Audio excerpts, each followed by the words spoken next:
Então vamos falar sobre isso hoje, mas antes eu vou me apresentar. Meu nome, ó, Alberto, o Alberto nem sabia que eu já tinha feito esse slide. Olha Verdade. só, meu nome é Ana Carolina, eu sou fisioterapeuta, tenho pós-graduação em terapia intensiva adulta e também é o aprimoramento profissional em malformações congênitas crânio-faciais pela USP. Fiz meu mestrado e meu doutorado também na USP, com ênfase em cirurgia bucomaxilofacial. Dentro do Instituto Beta e da Faculdade CTA, eu sou coordenadora e docente do curso de pós-graduação, mas também da área de fisioterapia bucomaxilofacial e de reabilitação vestibular, tá? Então, mais uma vez, sejam muito bem-vindos. É uma honra estar abrindo esse simpósio hoje e vamos começar. Para a gente começar a falar sobre como corrigir uma anomalia craniofacial, a gente precisa entender o que que é normal no desenvolvimento craniano. Então, a primeira coisa é a gente entender o porquê que a gente tem esse formato mais ovalado, do nosso crânio. Então, olha só, a caixa craniana, o crânio, a parte óssea do crânio, ele vai se desenvolver a partir de um tecido mesenquimal lá no período embrionário durante a gestação. Mas então a gente tem essa membrana, que é uma membrana capsular, que fica ao redor do cérebro em desenvolvimento. Durante esse período, o cérebro ele faz movimento rotatório, e por isso que a gente acaba tendo essa conformação, logo que nasce, de uma cabecinha mais ovalada, mais circular, tá? Mas a ossificação dessa membrana, ela acontece de dentro para fora. E ela vai se ossificando até formar a caixa craniana na conformação que nós temos hoje, tá bom? O crescimento dela, né, vai acompanhar o crescimento cerebral, por isso o formato ovalado, respeitando esse movimento centrípeto, perdão, centrífugo, que o cérebro vai fazendo durante o desenvolvimento da caixa craniana. Beleza. Pensando nisso, então, a gente tem placas que vão se desenvolvendo nessa ossificação, e essas placas ósseas, elas são divididas entre elas por meio de suturas, que são as suturas cranianas. A gente observa aqui, ó, com as setinhas em verde, a sutura sendo localizada para vocês, porque a sutura é o local da divisão entre esses ossos e é na borda delas que a gente vai ter deposição de células ósseas, de osteófitos, para aumentar o tamanho dessa caixa craniana e assim comportar o cérebro em constante desenvolvimento. Então, as suturas cranianas são locais de aproximação dessas placas ósseas, tá? E por que que a gente precisa ter essas suturas? Porque o cérebro está desenvolvendo, ele está se expandindo e assim a caixa craniana precisa se expandir também para acolher esse cérebro em desenvolvimento. O que que determina o fechamento dessas suturas? Porque no adulto a gente já não tem mais essas suturas cranianas. São as deposições de células ósseas nas margens das suturas. Então, esses ossos eles vão crescendo e vão se aproximando até que numa determinada idade, fisiologicamente, a gente tem a fusão dessas suturas. Acontece que algumas vezes a gente tem uma falha desse mecanismo. Então, essa fusão ela é determinada em certas idades devido a marcadores e sinalizadores de crescimento. Porém, em algumas circunstâncias, seja por alterações genéticas, por posicionamento anômalo, a gente vai ter uma falha dessa sinalização. E aí, cursando assim, com a fusão prematura de uma ou de mais suturas, tá? Isso pode ocorrer devido a fatores de crescimento determinados geneticamente, ou até mesmo por agentes teratogênicos durante a gestação, sinais mecânicos, como posição anômalas, pancadas, e células anômalas que vão migrando para suturas que se desenvolvem e se proliferam com maior velocidade, tá?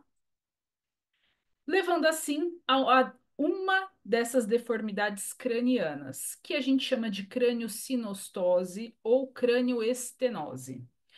Em geral, é uma condição que é congênita e que ela é patológica, onde então a gente tem a fusão precoce, ou seja, antes do tempo fisiológico, de uma ou de mais suturas cranianas, cursando assim com uma deformidade craniana, com uma alteração do formato da cabeça dessa criança, desse bebê. Apesar da gente ter algumas síndromes muito claras e associadas à crânioestenose ou crâniosinostose, 85% dessas fusões precoces, elas não ocorrem de forma sindrômica, ou seja, elas ocorrem de forma isolada, o que é muito bom. Porque quanto menos anomalias, quanto menos alterações associadas a gente tem, melhor o prognóstico e mais tranquilo, mais favorável o resultado do tratamento, como a gente vai ver mais para frente, tá? Então, a maioria dos casos não é sindrômica, acaba sendo por gestação, às vezes bebê muito grande, gestação gemelar, posição anômala, idiopática, mas que não estão associadas a outras malformações do bebê. E o que que pode causar, então, essas alterações? Genética, e aí a gente tem genes responsáveis de fatores de crescimento que vão alterar o sinalizador, ou uma característica fenotípica de uma síndrome.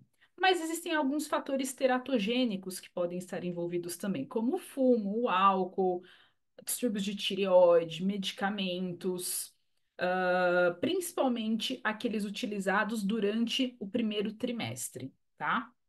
Podem alterar a formação de cabeça e pescoço, principalmente crânio-facial, tá? Bom, o problema disso é que quando a gente tem uma fusão precoce de uma das suturas cranianas, o cérebro ele vai continuar crescendo e ele vai compensar o seu crescimento, ah, fazendo uma expansão craniana para o lado contra, que não tem a resistência. E, portanto, a gente vai ter alteração de formato do crânio, que é a grande característica desses pacientes. Dentro disso, a gente tem alguns tipos que vão mostrar para a gente qual é a sutura que está envolvida. Então, aqui a gente tem a escafocefalia, envolvimento da sutura sagital, a plagiocefalia posterior, quando há a fusão da sutura coronal unilateral, a plagiocefalia posterior, onde a gente tem da sutura lambidoide. Ah, a braquicefalia, que é a mais comum delas, onde a gente tem uma fusão precoce, fusão ou nivelamento precoce. Ó, nivelamento a gente não tem ainda fusão dos ossos. Fusão a gente tem, tá? A braquicefalia, que é a mais comum delas, que a gente tem a fusão bilateral da sutura coronal e a trigonocefalia, que leva a fronte do bebê ter esse formato em trígono, em triângulo. Ela é um pouquinho mais rara, mas ela é mais fácil de tratar, porque a gente não tem essa sutura por muito tempo mesmo, tá? Mas existe um tipo de de alteração do formato, tá? Que é puramente postural. Ela pode ser tanto a braquicefalia, já existe na literatura descrito, mas principalmente a plagiocefalia de forma postural. Em geral, nesse caso, né, então, esses nomes são referentes ao tipo de formato do crânio. Em geral, quando a gente diz respeito a uma anomalia que é postural, a gente está falando de uma alteração que normalmente não tem fusão das suturas. Ela é puramente de ficar naquela posição, lembrando que a gente tem um osso membranoso ainda, que ele está em processo de ossificação e que ele é facilmente moldável pela posição que o bebê fica, seja intraútero, seja depois do nascimento, tá? Então, a gente tem alguns fatores de riscos para a plagiocefalia postural e a gente tem um aumento também desse tipo de plagiocefalia, devido à posição prolongada da criança mesmo após o nascimento, Então, durante a gestação, posição fetal prolongada, gestação gemelar, macrocefalia, bebês muito grandes, mães diabéticas e pós-natal, bebê que fica muito tempo deitado, bebê que tem torcicolo congênito, bebê que ele não é muito manipulado, né? Então ele fica o tempo todo na mesma posição, fica no carrinho ou no bebê conforto. E quando a gente não tem essa fusão das suturas, o tratamento ele normalmente não precisa ser cirúrgico. Então a gente trata como troca postural, deixar o organismo fazer o seu papel, fisioterapia, principalmente a osteopatia craniana, e o capacetinho, as órteses cranianas, tá?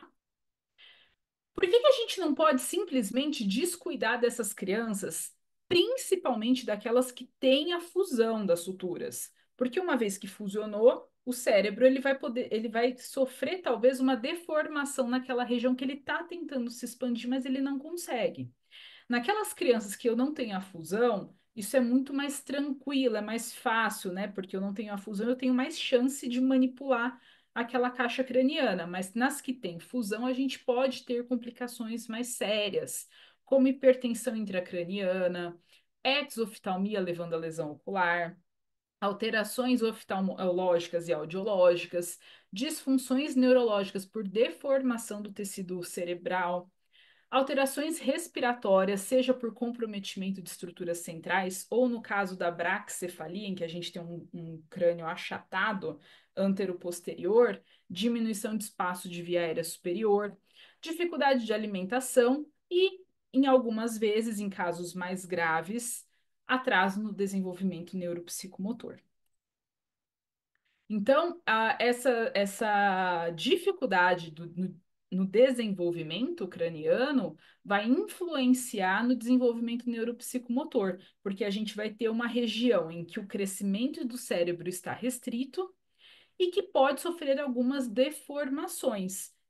Mais uma vez, naqueles casos em que há a fusão, tá bom? E também levar à hipertensão intracraniana. Toda vez que a gente tiver uma crâniosinostose ou crânioestenose relacionada a alguma síndrome, a gente vai ter um risco maior de comprometimento. Porque toda vez que eu tenho uma síndrome, eu tenho mais de uma anomalia associada. E são anomalias patognomônicas de um quadro geral. Tá bom? Então a gente sempre vai ficar mais em alerta quando a gente tem as anomalias sindrômicas. E é o caso da crâniosinostose, tá? Dentro das craniosinossoses, a gente tem três síndromes que são, apesar da gente ter mais de 180 descritas na literatura genética, a gente tem três que são as principais que cursam com essa fusão precoce de das suturas cranianas. Pessoal, quando a gente fala de craniosinostoses sindrômicas, vocês também vão encontrar como crânioestenoses complexas. Isso significa que é associado a alguma outra anomalia, alguma outra síndrome, e que, portanto, o manejo, o tratamento, eles são mais complexos e mais longos. A, a síndrome, né, que a gente mais tem associada à crâniosinostose é a síndrome de Cruzon, tá? A síndrome de Cruzon, então, ela traz uma criança braquicefálica por conta de fusão é, bilateral das suturas coronais, ah, levando assim a uma diminuição de terço médio de face, então eles têm hipoplasia de terço médio de face, e assim eles não têm volume ósseo de órbita craniana para comportar o globo ocular, tendo assim uma exoftalmia. Além disso, eles têm muita chance de ter aumento de pressão intracraniana, tá? Espaço entre os olhos aumentado, que a gente chama de hipertelorismo, e cerca de 25% das pessoas com essa síndrome nascem ou desenvolvem algum grau de hidrocefalia, tá? Bom, olha só como o rostinho dela, dessa criança, ele é achatado antero-posteriormente. Isso leva a uma via aérea muito difícil, tá? Há uma dificuldade respiratória muito grande por diminuição do espaço aéreo, fazendo com que muitas vezes, não é regra, mas muitas vezes essa criança precise da utilização de traqueostomia e ou da distração osteogênica de terço médio de face para melhora de espaço aéreo superior, tá? Só que essa síndrome, apesar dela ter uma série de anomalias que acompanham, ela não traz alteração cognitiva, o que já favorece muito o prognóstico e também o manejo dessas crianças. Diferente da síndrome de Apert, que olhando assim, elas são bem parecidas. A grande diferença é que essas crianças vão ter sindactilias de dedos, de extremidades, né? Então, sindactilia, fusão, né? Dos ossos das mãos, dos dedos das mãos e dos pés. Uma fusão muito grave, levando a alterações de marcha, de desenvolvimento de coordenação motora, tá? Então, olha só. Na síndrome de Apert, a gente vai ter as mesmas características cranianas, mas nesse caso, a gente vai ter maior chance de um atraso no desenvolvimento neuropsicomotor, tá? Ou uma deficiência intelectual. Então, Cruzon, não vou ter alteração cognitiva. No Apert, 50% das crianças têm. Então, elas precisam ser avaliadas desse ponto de vista, tá bom?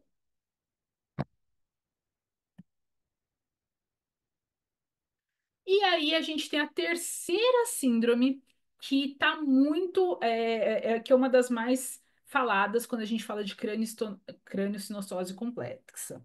Então, a gente vai ter a síndrome de Pfeiffer, e essa aqui a gente vai ter a fusão de mais de uma sutura e além da braquicefalia. Só que obrigatoriamente a gente tem uma deficiência mental e cognitiva muito grave.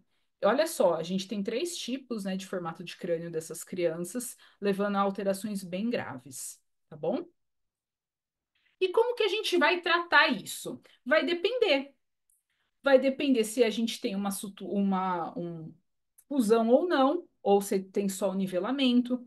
Vai depender se são crânioestenoses complexas ou não, né? Se são anomalias que são independentes de outras síndromes ou de outras deformidades. Mas quando a gente tem a fusão das suturas, a gente vai precisar de um procedimento cirúrgico, tá? Que é o procedimento de descompressão de sutura craniana, tá? Ele pode até ser utilizado, né? Faz a cirurgia e depois põe a órtese craniana, mas não é muito comum. Então, ó, por regra, a órtese craniana ela não é muito utilizada em paciente com síndrome ou com múltiplas anomalias, principalmente naqueles que têm alteração de terço médio de face e dificuldade respiratória. Mas, quando a gente não tem uma alteração cognitiva, um atraso neuropsicomotor importante, o capacetinho pode ser utilizado também nessas crianças sindrômicas, tá? Então, ó, trouxe para vocês só um exemplo da cirurgia de descompressão. Então, ó, nesse caso, foi feito para descomprimir suturas coronais. Foi feito então a descompressão e aí espera-se, deixa-se um espaço entre esses ossos para que o cérebro continue se expandindo, tá? A criança fica super. Ó, esse aqui era uma criança com trigonocefalia, não, com plagiocefalia. Foi feita a descompressão, ó, a cicatriz dele, cursou com pós-operatório bom, desenvolvimento bom da criança, tá? Então elas têm bons resultados e precisa ser feita. Agora, como que a gente usa, quando que a gente utiliza a órtese craniana, né? Que é o capacetinho, ou helmet, né? Também chamado. Como eu falei para vocês, em geral, em crianças que não têm alteração neuropsicomotora e nem cognitiva não são muito utilizadas em pacientes sindrômicos, a não ser que eles não tenham esses comprometimentos. Mas vale lembrar que se eu tiver a fusão das suturas, não se escapa da cirurgia. Tem que ser feita a cirurgia e depois colocar o capacetinho, tá? Não se coloca o capacetinho numa sutura que já está fusionada, porque ela não vai desfusionar por conta disso, tá? Então, ela pode ser utilizada nas deformidades não sinostóticas, né? Então, que eu não tenha fusão, e também nas posicionais, e também em alguns casos de pós-operatório das craniotomias, das correções de cranioestenoses complexas. Ele é composto por um material rígido e ajustável, com um revestimento interno almofadado. Por quê? Porque ele vai proporcionar a aplicação de forças direcionais durante o desenvolvimento dessa criança, tá? Durante o desenvolvimento craniano. Olha só, então a gente tem o capacetinho, ele tem algumas travas para ajustar conforme o crescimento da criança. Ele é moldado especificamente para cada criança. E como que é feito esse molde, né? Então é feito um escaneamento do crânio, do formato e do tamanho do crânio, e do volume do crânio dessa criança. Mas aqui no Brasil, como esse recurso é bastante caro, tem algumas pessoas, alguns profissionais que fazem com material termomoldável esse molde da criança, do crânio da criança, tá? Para que seja feita a confecção dessa órtese. No início, é utilizado até 23 horas por dia. Em geral, não se coloca antes dos 4 meses o capacetinho. Então, a partir dos 4 meses, ele pode ser utilizado e normalmente ele é utilizado por 3 a 4 meses. Isso vai depender da idade da criança e do grau de assimetria craniana, para saber o quanto que ela vai demorar para ser corrigida, tá? São feitos alguns ajustes na órtese conforme essa criança vai se desenvolvendo, e a alta do capacetinho é com a correção e estabilização do crescimento. Lembrando que a gente tem uma criança se desenvolvendo, tá? Então, não adianta colocar o capacetinho em crianças muito mais velhas, tá? Olha só, esse aqui é um dos tipos de escaneamento, mas em geral utiliza-se esse aqui, ó, porque ele é um scanner de mão que dá para ter no consultório. Então, ele vai medir tridimensionalmente o formato da cabeça do bebê, da criança, para que seja feita a confecção dessa órtese, tá? E aí é jogado no software que vai analisar o volume que tem, o formato dessa cabecinha e o quanto que falta, o quanto que ele tem que expandir e para qual direção que ele vai precisar expandir, para que sejam feitas regiões de folga e de contenção desse capacetinho, tá? E aí a gente vai ter isso aqui. A gente tem, então, as regiões de contenção, que são aquelas que ficam mais encostadas no crânio, e as regiões de folga. Lembra?